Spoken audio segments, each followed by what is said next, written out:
Well,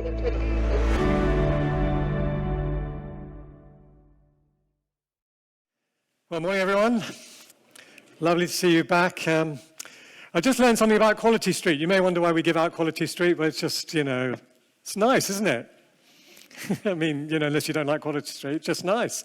I always loved those hotels, not that I've been to enough of them, where they put a little chocolate on your pillow. I thought, well, so this is the chocolate on the pillow. But I have discovered just now that apparently one of the recommended ways, this may only apply to a few of you here, of deciding who you should marry is based on compatibility in Quality Street choices. So if you like the nuts and the sort of chewy ones, then you've got to marry someone who likes the fruity ones. Hey, marriage seminar for free. I don't know if it works, but there you go. So yesterday we were thinking about why your particular work matters for God, and I'm going to just do a little bit on that just to remind us. So what we were looking at was, how does God work, and what is he trying to do? God is trying to create a context for human flourishing, and when we see God working in Eden, he brings order, he brings provision, he brings joy, he brings beauty, he releases potential, and it is all for his glory. And what I hope we also saw is how doing good work might contribute to God's missional purposes in time and eternity. When we work, we are co-laboring with him to make the world as much like he would like it to be before he returns. And one of the key words in the Old Testament is shalom, as in Jeremiah 29, seek the peace and prosperity. In the Hebrew, it's one word, shalom. Seek the shalom of the city, the town to which God has called you. So we both seek it and pray for it. And so we're grateful too for the realization that he invites us not only to work for him, but to work with him and to work in him. God with us, God for us. Back in the 1940s, one of the great evangelical women of God was, she's disappeared. Was a woman called Dorothy Sayers. I don't know if you're familiar with her. She's probably best known as a detective story writer. The Lord Peter Wimsey novels. She was also a great copywriter. She worked for the same organization I used to work for, and she produced the toucan for Guinness, which, doesn't mean anything to everybody here, probably, but it's an incredible triumph to come up with a symbol that is still going 100 years later. Not many communication devices last that long, and there it was. But one of the things she said about work was this, that the church, in no area has the church lost its sanity more than what she called its disdain for the secular vocation. That is what people who are not ordained to church-paid work do. In other words, all the things that we do, whether at home or in the workplace. And then the church wonders why the vast majority of people are not interested in Christianity. And then she says, but is it astonishing? Why would anybody be interested in a religion which shows no concern for 9/10 of their life? So what I was suggesting towards the end, that the work message is important not only for those of us who work, and everybody does work as we hopefully established yesterday, but also missionally. We know 6% of the population are Christian. 94% of the population needs also to hear that God values their work and that there are godly ways to work, which actually make a difference. And my own conviction around this, having spent quite a long time thinking about this, is that, virtually every workplace needs the wisdom of Christ. Every workplace needs the wisdom of Christ. And perhaps see in what ways a little bit later. So I want to tell you one story by way of, if you like, a recap. A story about a head teacher this time. Her name is Judith, and it was February, and it was that year when it was really, really cold in February. And she arrives at 7:30 in the morning at the school as the head on Monday morning, and the boilers have broken. This is not the planned way that the way she had planned to start her day. The boilers are broken. If you know anything about schools, you'll know that there is a temperature below which children in Britain are not allowed to be in school, -40 or whatever it might be. And if it goes below that temperature, You can't open the school. And of course, that is mayhem. If you've got 200 primary school children and their guardians, parents, carers arriving with children, you send them all home, that is absolute mayhem. So she's on the phone, calling up other schools, can we borrow this heater, can you bring in this, can you bring in that, all that kind of stuff. And then she's calling somebody to come and fix the boiler, da-da-da-da. And finally, she actually manages it. So that's the beginning of her day. And the end of her day is, it's a really difficult thing for a head teacher. She's forced to exclude a 10-year-old boy from the school and has to have this incredibly difficult conversation with parents. Anybody, do we have any teachers or people in education here? Yeah, well, you'll know. Except in those schools who are trying to get rid of pupils in order to make their numbers look better. This is a really, really hard thing. Nobody wants to do that. And so she goes home at the end of the day, and perhaps you've had days like this in whatever job you're in. She says, that was a day. That was a day. And you could have forgiven her for, arriving home and looking for whatever it is that, might have made her feel a lot better. In my case, it might be, a packet of Solero ice creams. In your case, it might be a smooth Chardonnay from the northern slopes of some French vineyard, whatever it might be for you. Or 19 episodes of The West Wing, or whatever it might be. But she said she found herself thanking God for trusting her with all that.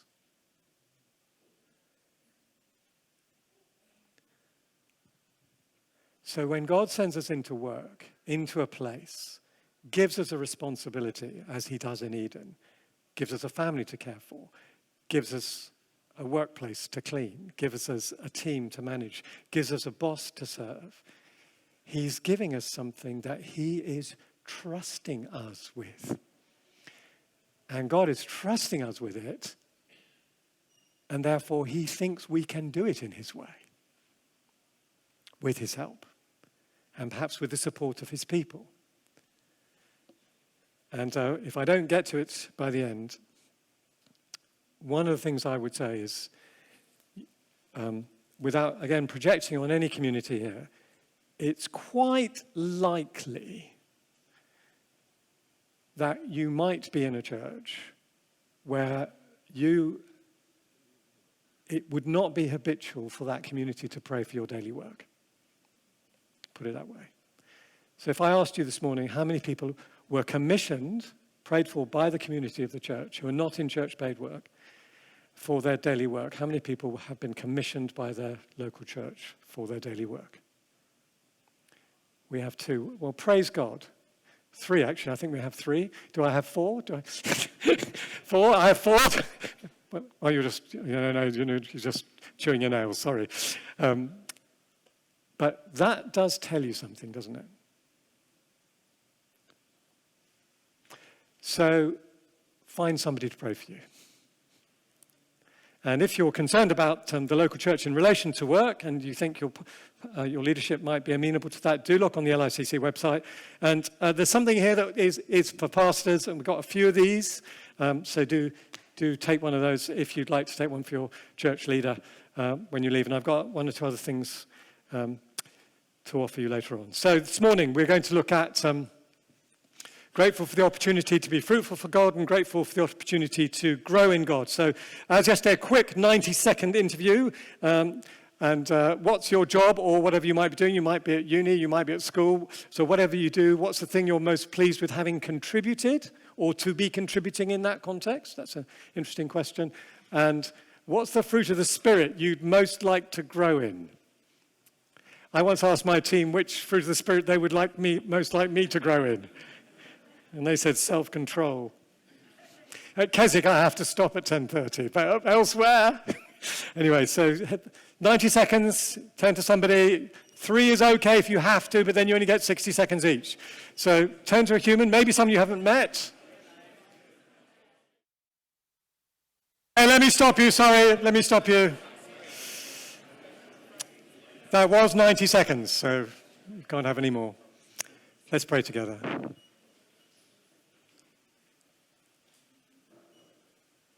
Father God, who thought of us before the foundation of the earth, who has knit us all together in our mother's wombs, and who's brought us to this place this day, and whose loving eye has been upon us each and every day of our lives and will be on us in each and every day of our lives. We thank you for the activities that you give us day by day, whether paid or unpaid, whether as a student, whether as a retired person, whether as somebody working in the home, whether somebody working in a big corporation, whether somebody working for the civil service, whether in the army, wherever it might be, Lord, we thank you for the task you've given us to do. And we pray, Lord, that you would give us an insight today into how you, in the way you've already been working through us, we've already been bearing fruit for you in our lives.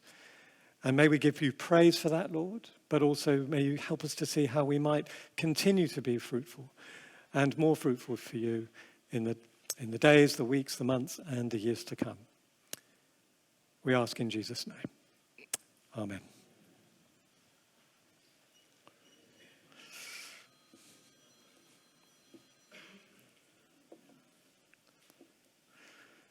Grateful for the opportunity to be fruitful for God. I wonder how many of you feel that you are very fruitful for Jesus. On the whole, I find, you may be a very different audience or a group of people, but lots of people don't feel they're very fruitful for God. And one of the things about confidence, I think, is that in any area of life, we get more confident when we see results. When, if you like, when the cake actually rises, when those radish seeds that I put in actually produce a radish. Which was a really big moment in my life. I know that those of you gardeners know that radishes are very easy to grow, but cornflowers turned out to be, I'm a disaster. I haven't been able to get one out of the ground ever. But, they're probably very easy to grow. But you gain confidence, don't you? When you don't think you can run 1K and suddenly you can run 5K and so on and so forth. Why might it be that many people don't feel fruitful? Is it because we aren't fruitful? Or is it because we're only looking for particular types of fruit? And we had a hunch that the latter was true, that actually within the Christian world, we tend to look for particular kinds of fruit. And this came to us when I was working with a group of people from Scotland. I'm resisting doing my Glaswegian accent here. Both my parents are from Glasgow, and I sometimes slip into it. Not that anybody can recognize it as a Glaswegian accent, but it's my Glaswegian accent. And I went up to work with 10 people at the time. They were in their 20s over a 3-year period. I went up once a quarter, once every 3 months, 2 days. And one was a housewife, one was a sales assistant, one was a graphic designer, one was a teacher, one was a head teacher, one was a banker, one was an actress, one was a doctor, and one ran a football club. So quite a range of kind of humans doing all kinds of things. And without exception, these people going to fantastic teaching churches, who were absolutely committed to working on being fruitful in the workplace, which is why they'd invited me, didn't think they were doing anything. And I looked at them, and the person I was working with, Ruth Walker, looked at them and thought, what? One guy started, I think it's called NHS 24 in Scotland, which is, he'd started that. Somebody else was a teacher in East Glasgow, which is, let's put it this way, it's not Mayfair.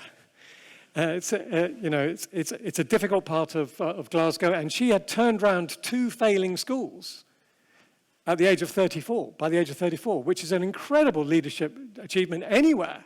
Turn around a team of 3 people is an achievement. Turn around 2 failing schools. She didn't think she'd done anything for Jesus. And I'm going, you have just changed the lives of 200, just in the school you're in right now, 200 young people.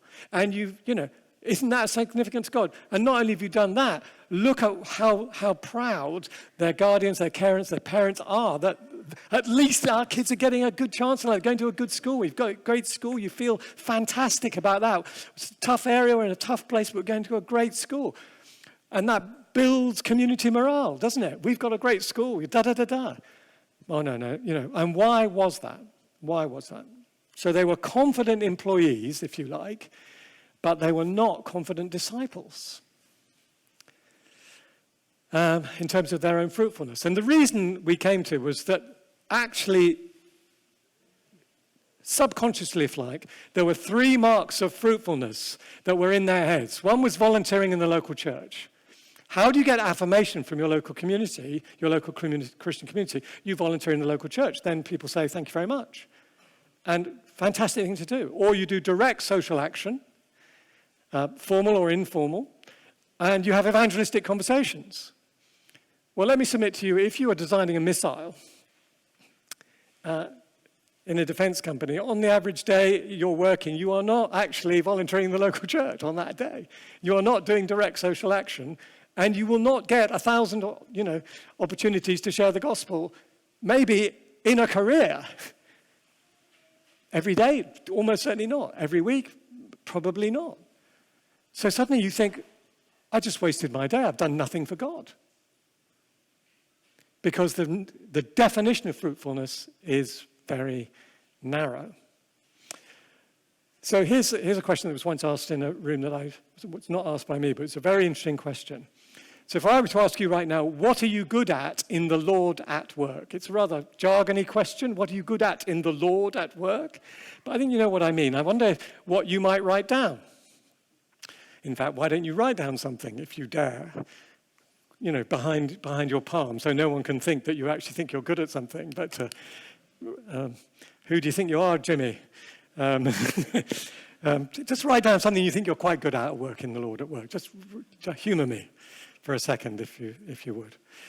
Anyway, we were in this room, and there were 15 men from the south in this room, and this guy asked this question, and nobody replied. It was a bit like your faces when I asked this. It was absolutely, no, we're not going to say we're good at anything. We want everybody to think we're good at things, but we're not going to say so.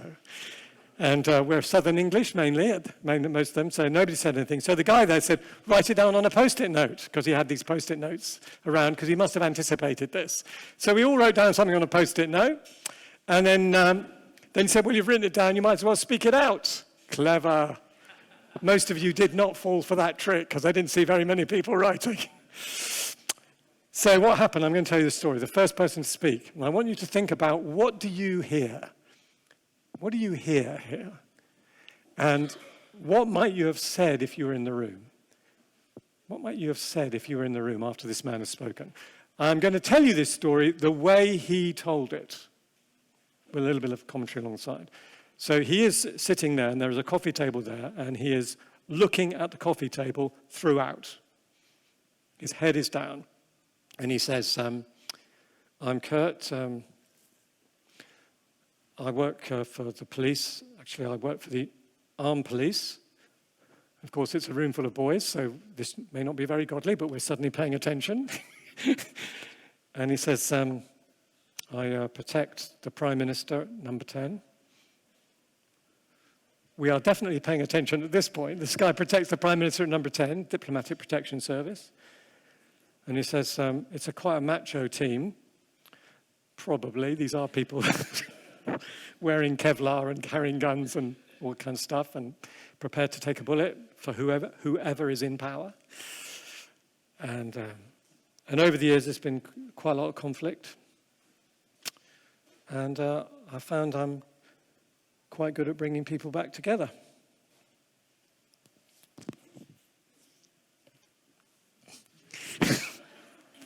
There's this silence in the room.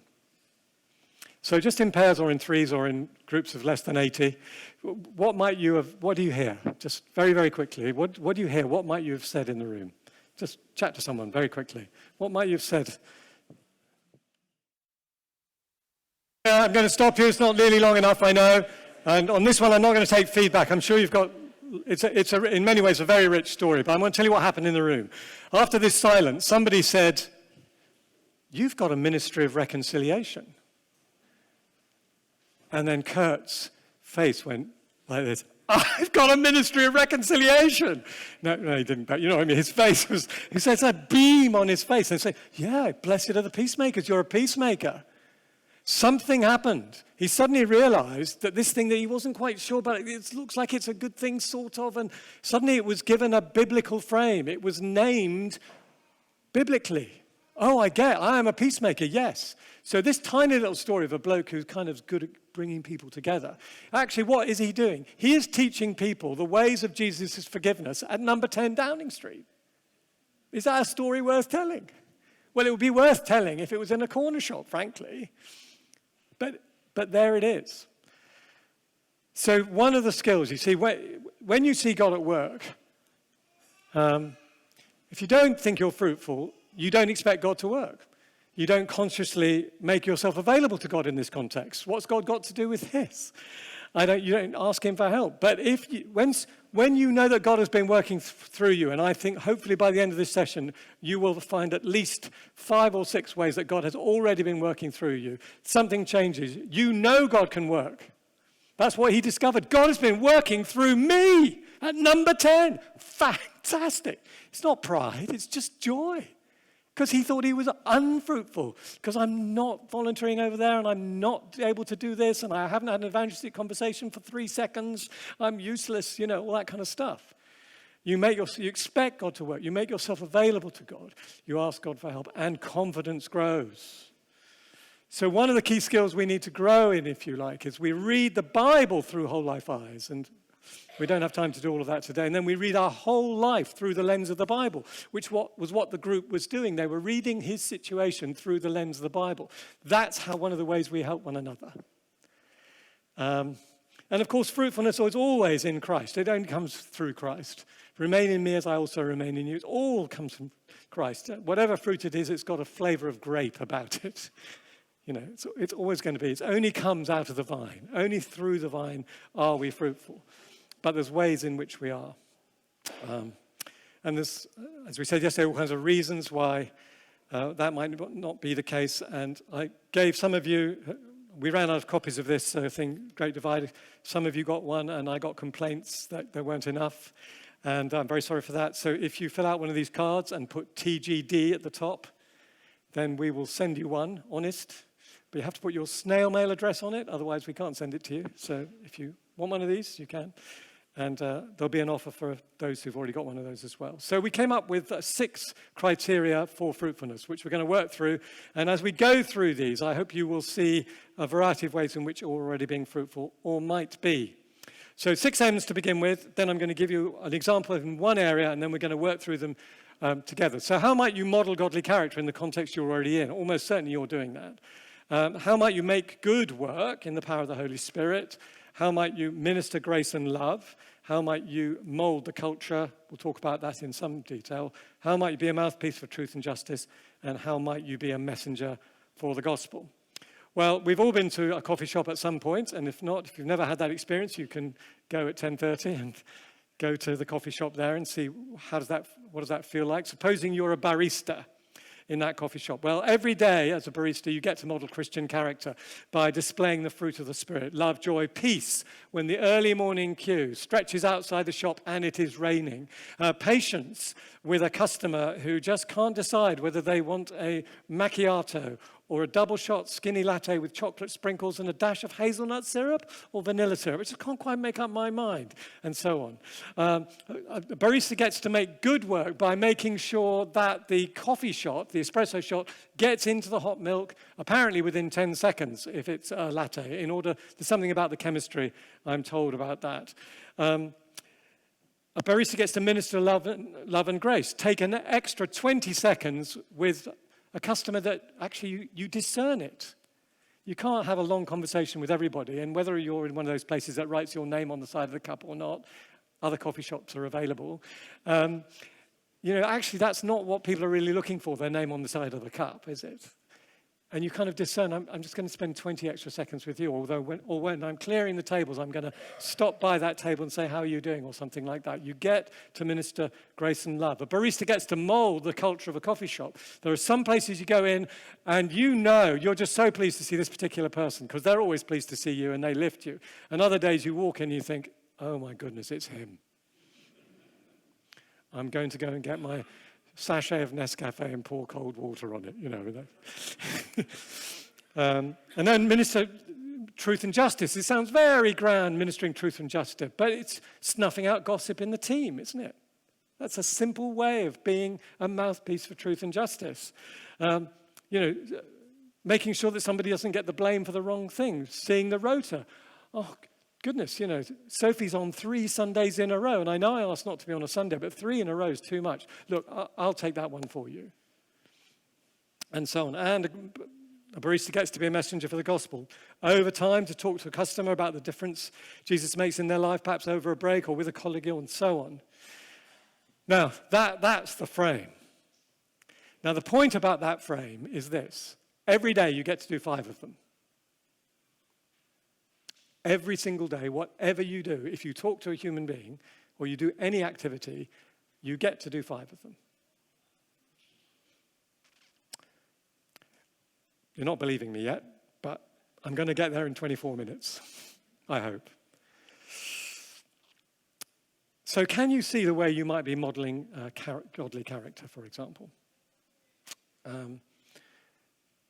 What does love, joy, peace, patience, kindness, goodness, fruitfulness, faithfulness, gentleness, and self-control look like in your context? Perhaps you have a very good team. Perhaps you're in a toxic environment. Because actually one of the keys about this is not just that we're nice in a context, but actually there's pressure. There is a deadline. Somebody is panicking, perhaps. Somebody isn't quite as good as their job as you would like them to be. They keep on making mistakes. How are you going to deal with that? How do you model it? And in some contexts, as we read indeed in Galatians, that the modeling of the godly character happens in a context. You know, this is the Pauline context. Those are all the things that are going on in the place that he's asking people to display the fruit of the Spirit. And that list may not be everything in your workplace or in your school or your uni, but there's probably quite a few of them. Drunkenness, I mean, it is tempting, isn't it, to be political at these points, these days. But that was already a sign, isn't it, about how much. So impurity, sexual immorality, discord, hatred, jealousy. I mean, I don't want to, if you like, problematize the workplace, because lots of people are in wonderful contexts, and that's fantastic. But we're called, if you like, to model godly character wherever we might be. And under pressure too. So this story about a woman called Vicky, and she worked in the ICU, and she was actually a respiratory nurse, not an ICU nurse, and she was drafted in to help. And she used to be part-time, then she worked 6 days a week, 12-hour shifts during the height of the pandemic. And she was absolutely exhausted. They're in full kit. Usually they don't get to go to the loo during that time because the PPE was very, very precious during that period. So if you go out of the ICU, you're throwing that PPE, that protective equipment away, and you have to put on another lot, so it really matters, etc., etc. So it's really, really difficult. And she said, she was pretty much crying every day. And then one particular point, one of her colleagues said to her, Vicky, you're an inspiration to us all. And Vicky kind of falls over. She says, I've been in tears every day. What do you mean I'm an inspiration to you every day? See, it doesn't always look good, but she was honest, she was clear, and there was something about her. And every day before she went to work, she didn't have time for a long, quiet time. She would sing a song. Not in my strength, but in Christ's. I don't know the lyrics myself, but not in my strength, but in Christ's, I go to do this. And it got her through. So you may think one thing, but other people are reading something different. And then there, of course, is making good work. And, of course, in a way, this seems obvious. But I want to suggest here that making good work with God has a slightly different, potentially different flavor. First of all, that somehow we invite God into the things that we do, particularly, curiously, the things that we're already quite good at. It's easier to invite God into a crisis. But what happens if you invite God, you get into the habit of inviting God into the things, I know how to do this, I've done this 1,000 times before. I'm good at this. And of course you probably are, otherwise you wouldn't have your work. But let me tell you a minor crisis story. This is a story from a woman in Glasgow again. Not all my stories are from Scotland. Some people in the south do godly things. So this story about Maz, and Maz worked for a regeneration company, and they were helping to regenerate this town, and they were almost at the end of the project, and there was one thing they couldn't complete, multi-million-pound project. southwest coast of Scotland, just below Glasgow, about 20 miles below Glasgow. And the problem is they've got these granite plaques that they need to stick to the seawall. And nobody seems to know how to do it. None of the big contractors seem to know how to stick a granite plaque to a seawall and make sure it stays there. And so she's stuck. And because actually these granite plaques tell the story of the town. And it's in front of these granite plaques that all the photographs are going to be taken when they open the project, if you like, when they say, we've done it, here we go. And whether, the local dignitaries and the MPs are coming and all that. So you've got to stick these granite plaques to the side of the seawall. So she said, I found myself doing something I've never done before, something completely revolutionary. I found myself asking the King of the universe, the Lord God, the King of the universe, to help me figure out how to stick granite plaques to a seawall on the southwest coast of Scotland. So she prays, and immediately after she prays, this idea pops into her mind, and there it is on the screen, Yellow Pages. Remember them? They still exist. Yellow Pages. So she starts leafing through Yellow Pages, and she finds sign writers. And she thinks, sign writers make signs. And then what do they do with them? They hang them or they stick them somewhere. I wonder if the sign writer that I pass every day on my way to get my sandwiches knows how to do this. So she walks in. Yes, he does. We can show you how we've done it. Boom. This story changed her life. Not just her work. Because, why did it change her life? Because she suddenly realized God cares about the detail. And that she could genuinely bring anything to him. Anything to him. My computer has crashed. I have an essay to write by 9 o'clock in the morning. Lord, will you please fix my computer? And there are stories like that. I have stories of people who open safes with prayer. You make a lot of money that way. I don't think it works when you try to do that. So there are the granite plaques, and there is Maz in the red dress, an LICC branded dress. So the question is, can we tell a story of God's intervention when somehow it worked out? How did that work out? Now, I'm not saying that God always gives us a parking place, and I'm not saying that God always answers those prayers, but the point is what she learned was that he cares about it. And she said he even works at home. That's why it changed her life. She began to bring everything to God. We can. Ministering grace and love, going the extra mile for someone, noticing they have been able to get away from their desk for 6 hours, getting someone a sandwich, a Kit Kat, half a Kit Kat, dangling the silver paper under their nose, whatever it might be, or simply praying for them. These are not necessarily grand things, but actually, in most workplaces, they are incredibly powerful. We don't do it for that reason. They just are. Somebody I know called Nicola Marfleet, who is a prison governor, a woman, female prisoner governor. It's an all-male prison, HMP Woodhill. She'd been informed that one of the mothers of her prison officers had died. So she arranged for some flowers to be sent to him. And on his return to work, to see the governor, he explained to her that when the delivery company came, they were out, and they saw the delivery card in the letterbox, and he gave it to his wife and said, these will be for you. They're around the side of the house. And she went to get them, and they were for him. And he had tears in his eyes when he told this story. So, Governor, I tell you, this is what he said, I could not believe it. I could not have imagined that I would ever receive something like this from my workplace. You'll never know how much that meant to me. So it's traveling with people. In our workplaces, crises are going to happen. People are going to get ill, their children are they're going to get ill, somebody's going to, perhaps, marriage is going to break up, somebody's going to die. What's the instinct? The British instinct often is to pull away.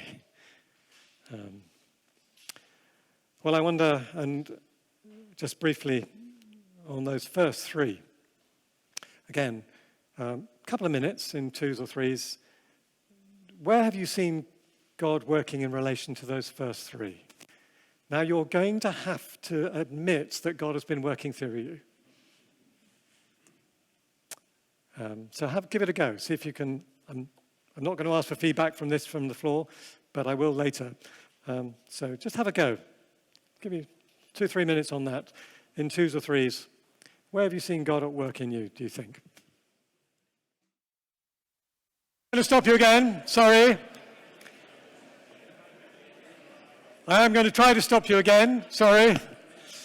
I've just discovered, I've had some information that it's apparently the acoustics. It's difficult to hear at the back. So if anyone from the back is finding it difficult to hear, for whatever reason, please do come to the front. Now is your opportunity. I will cover you with grace as you come. So please be disruptive. I'd much rather you were disruptive than, there's some quite young humans who've come forward. So this is not an age thing. This is just, I think, the acoustics or maybe my poor diction. So please do come forward if you'd like to. Well, I don't know how you found that, and I may comment on that in a moment. But I'd like to do the last 3. So this is molding culture. Now, culture, it sounds like a big word again. Culture, very simply defined, is, here we go. Culture is the way we do things around here. And people do things differently in the north than they do in the south. They do it different in the Midlands and use different language and perhaps eat at different times and call meals different things and so on. And once a group of Vatican prelates went to Liverpool to see the Archbishop, Derek Warloff. We got a cheer for Liverpool, thank you for that. And he was an expert on culture. And having visited him, they went back to the Pope, and the Pope said, "So what is culture?" And the prelate said, "Culture is the way they do things in Liverpool." Which didn't get a cheer from very many people. But there you go. Now, the point about culture is, in a sense, is the way we do things around here. So it's pretty much everything in a workplace. You can sniff the culture from the way people are hired, the way they're fired, from the structures, from the stories that they're told. Who are the heroes? Who are not the heroes? Tell that in a church. Who are the heroes in a church? What stories do we tell? What biographies does Jonathan Carswell try to sell us brilliantly every day? I'm going to do my Jonathan Carswell imitation later, just to keep you here to them and see if I can sell one book. But, you know, it's all that stuff, isn't it? It's all that stuff. And I don't want to oversimplify it. Some of you, I know, are in quite senior positions, and it's complex shifting culture. But at a base level, it can be quite simple. So I'm going to tell you a story about a woman called Anita Kapila. This is really one of my very, very favorite stories. That's Anita. And at the time, she was working in a pharmaceutical company. She was in research, quite junior. And they were working in single-unit labs, basically. So she comes in, sticks on a white coat, goes into the lab, does the work. And every now and then, she noticed that somebody, you know, scientists would sort of pop their head out the door and scuttle down to the kitchen, and then they would put some H2O in a beaker. They would put a Bunsen burner underneath it, and they would heat it to 192 degrees Fahrenheit or whatever it might be, and they would boil. And they would add some granules which had been pulverized, having been roasted at 454 degrees Fahrenheit and picked from sort of temperate hills in eastern Colombia, and so on and so forth. And then they'd scuttle back to their single-unit facilities and drink their coffee on their own. So this is no good. This is no good for the team morale. It's no good. It's no fun working here, apart from anything else. And by the way, it's not good for the science either. We're not learning from anybody. So she decided to conduct an experiment. And this was the experiment. What percentage of research scientists will emerge from their single-unit lab on a Friday morning at 10:30 if offered hot, fresh brewed coffee and chocolate biscuits? And she discovered, this is incredible research, she discovered that 96.431% of research scientists will emerge from their single-unit lab on a Friday morning at 10:30 if offered hot, fresh coffee and chocolate biscuits. So that's what she did. And team morale goes up, and the science is better, it's more fun to work there, and so on and so forth. 6 months later, she left to go somewhere else. And 6 months after that, she discovered that the management team were bringing in consultants, basically, team-building consultants to build this team because no one else was prepared to, you know, make coffee and chocolate biscuits, and team morale went just poof like that. It cost them an absolute fortune. absolute fortune. And all they really needed was a packet of hobnobs.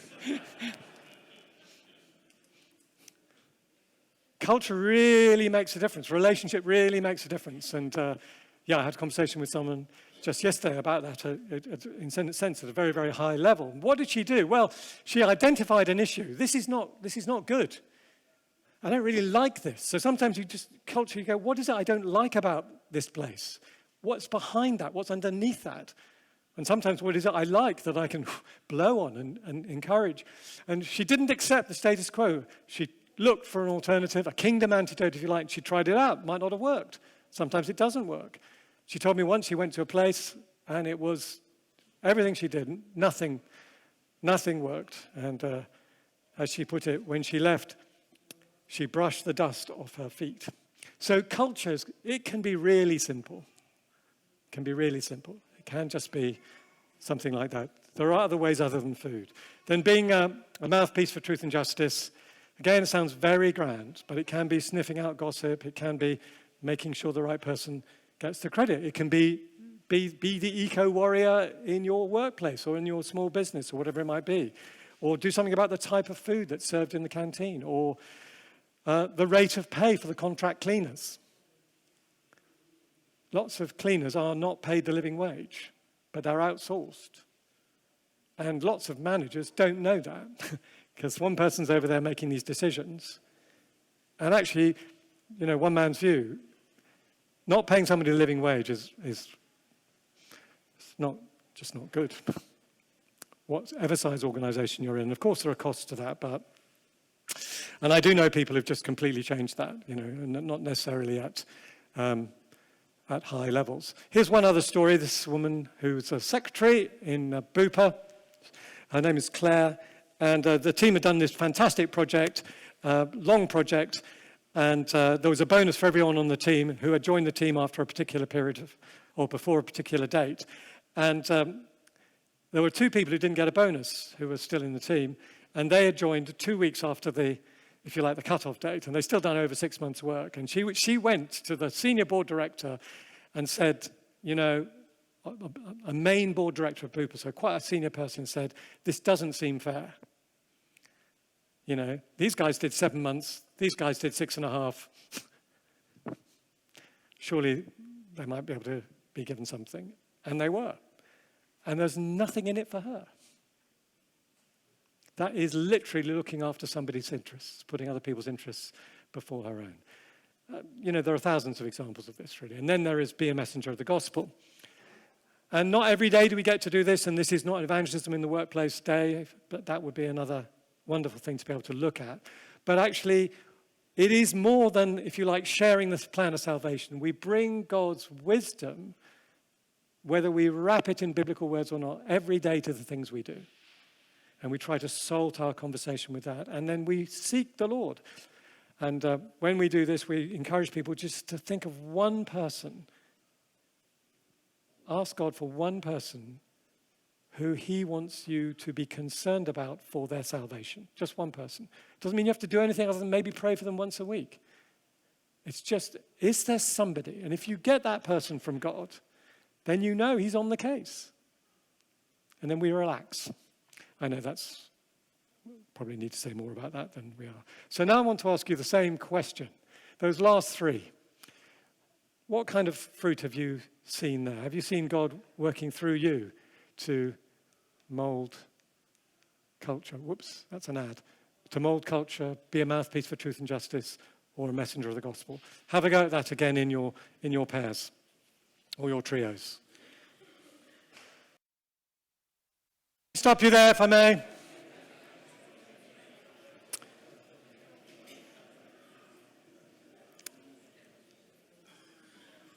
Of course, there's a challenge with all these kinds of models, isn't there? They can easily become tools to beat yourself up with. You came in this morning thinking the only thing you had to do at work was share the gospel, and now you've got 6 M's. Hallelujah. Well, let us burden you further. Let us make you tithe, mint and rue. But that's not what they're meant to be, and I hope you didn't receive them that way. This is to enable you to see how God has already been working through you, and I hope you have been able to. I have to say, without going back to my advertising days, what we have found is if you work through this in a group, we have a thing called Fruitfulness on the Front Line. There's a book and there's a DVD. But if you work through this in a group, and I know one or two people have done that here, it's absolute dynamite. It's absolute dynamite. And there are two reasons it's dynamite. It's because actually you help one another discover it. You might have said, well, I could see one of those sixes, or maybe two of those sixes today, but I almost guarantee you work through it in a group, and suddenly, the other thing that happens, which is really helpful about this, is that this doesn't say fruitfulness at work, it says fruitfulness on the front line. Everyone has a front line, not everyone has a workplace. So it works across the church. You may be in a mixed small group or whatever, and it works. And what happens is, and this is just what the research says, is that often it changes the culture of the small group. And the reason it does that is because for 8 weeks, you're talking about an area of life that actually other people don't know that much about, because you often don't talk about it, except when there's a crisis. So by the end of that time, you know that so-and-so has a fantastic forehand drive down the line.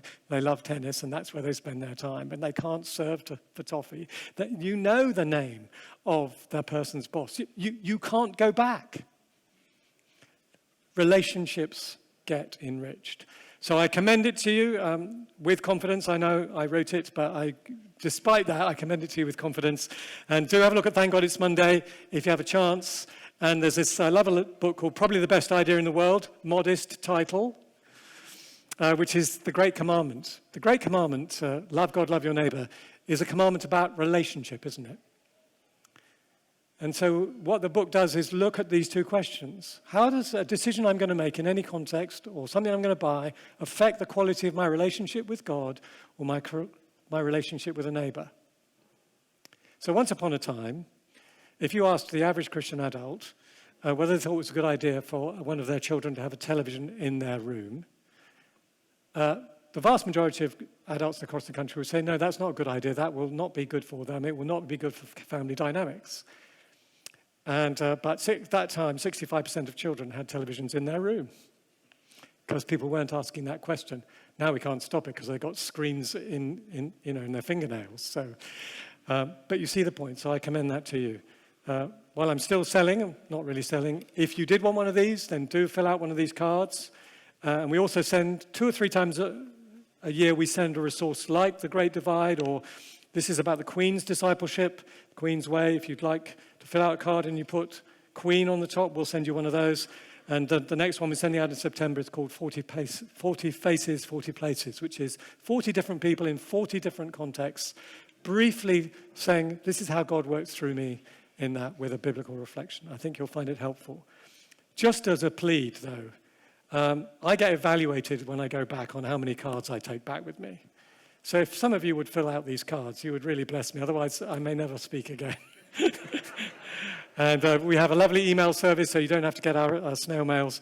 So Linda, Lisa, and Mary, and Doug will not bar your exit.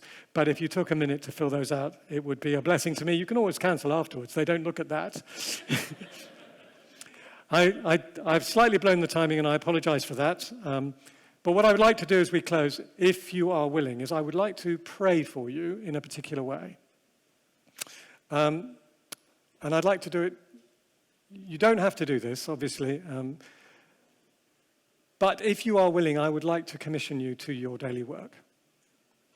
And I would like to do it twice, because what I would like to do, again, only if you're willing, is that the first time I would like to do it with in pairs, with one person, if you like, putting their hand on your shoulder, if you're okay with that, or hovering in a holy way above your head or something like that, if you don't want to be touched. And then we'll do it the other way around. I think it's important for the body of Christ to minister one another in that way. Even those people the 4 people who've been commissioned before, you're welcome to join in again. So if you're willing for that, great. And if you're not, just indicate to the person before with an elbow in the eye that you don't want them to. So please do stand.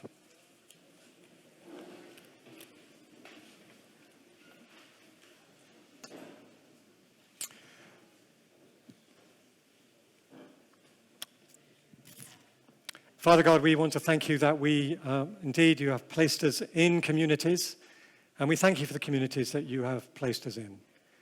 And though this is a temporary expression of the body of Christ, this is your body here this day. And so we ask for your particular grace on this time.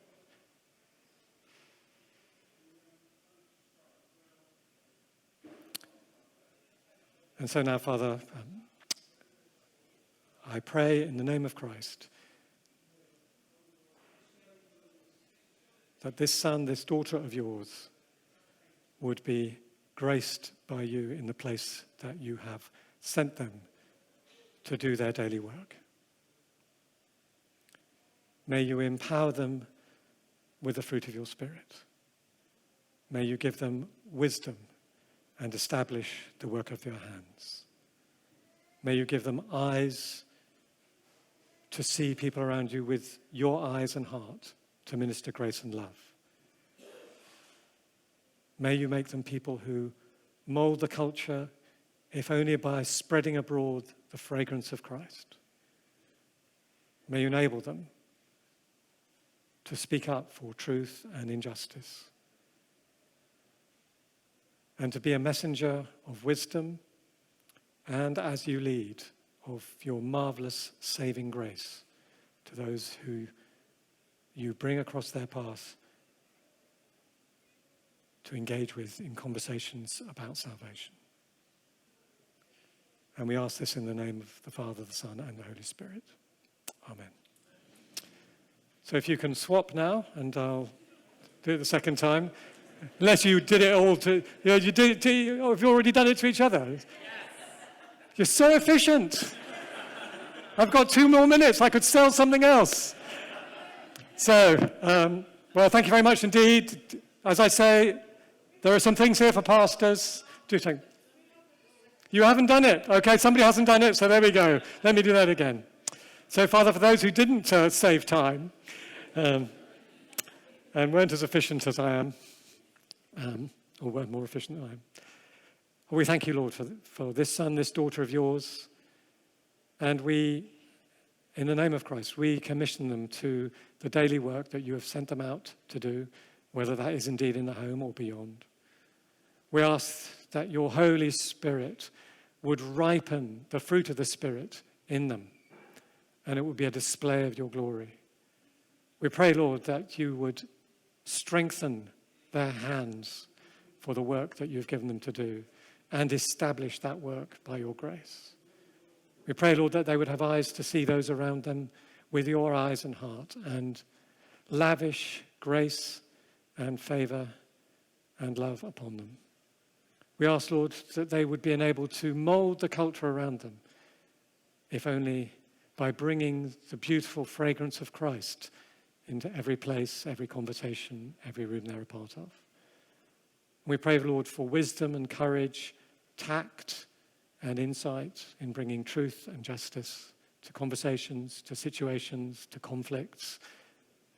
And we ask, Lord, that you would give them words of beauty, of invitation for those who you have sent them to be a messenger of your beautiful, holistic, comprehensive, life-saving, life-changing gospel.